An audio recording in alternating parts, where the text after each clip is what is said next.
Hey, this is Dave Spitz, California Strength. In our first video on plyometric training, we talked a little bit about a few exercises to improve explosive strength. We're going to expound on that a little bit with a little more high impact type exercises. So these exercises in particular are going to train not only explosive strength but reactive ability. So the first exercise we're going to do is called a hurdle hop. What we're trying to emphasize is a very short accumulation phase from the ground or amortization phase from the ground, so that our ground contact time is absolutely as quick as possible. So this is my intern here for the summer, Kyle, who's done a great job for us, and he's going to go ahead and demonstrate a hurdle hop. So from the ground, Kyle's going to anticipate the hurdle and anticipate the ground, try and move as quickly as possible to change directions. So we've got an immediate stretching of the muscle as he contacts the ground, followed by a voluntary contraction. In most jumping or plyometric exercises, our volume is measured in the number of contacts, so every time the foot hits the ground. For an exercise like this that has a relatively high intensity, we like to keep contacts in terms of volumes between 30 to 60, depending upon the athlete. Another variation of a hurdle hop can incorporate a direction change. So while you're working on your reactivity, also focusing on a decisive direction change from a lateral standpoint. So this is called an S drill, an exercise that requires the athlete to exercise some body control and an awareness, as well as that reactive jumping component. Again, volume would be measured in contacts. You can increase the intensity of this exercise by adding a weight vest or increasing the height of the hurdle, either one.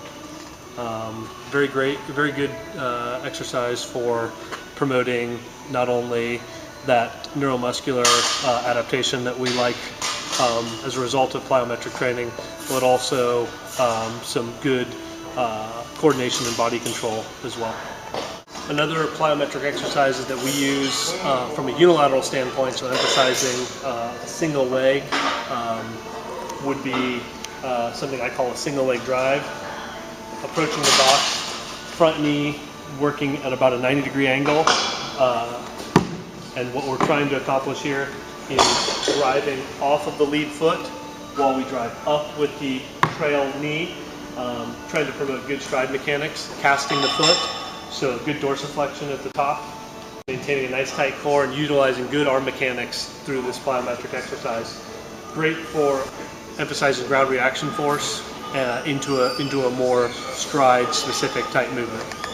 So we talked a little bit about plyometric training. Plyometric training is broadly defined, especially today's world of strength and conditioning. So everything from ballistic type training to concentric plyos to more reactive plyos, both low impact and high impact, all kind of get lumped together into plyometric training.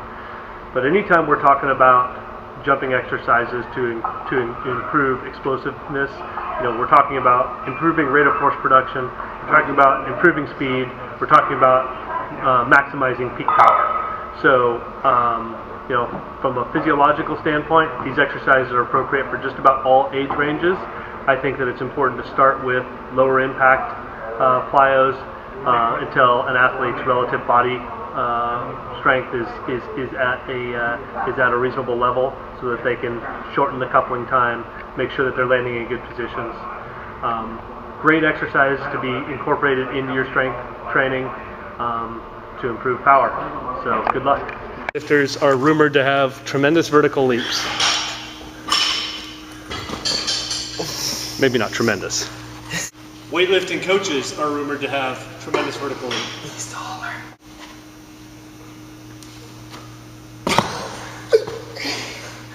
I'm just surprised I was able to Oh, he got it. He got it. Yeah, you got it. This is how you act 35 years old and get to the top of the box just to impress your athletes. Oh! That was You were so close. Got a nice tight core, particularly that transverse abdominis stays very tight.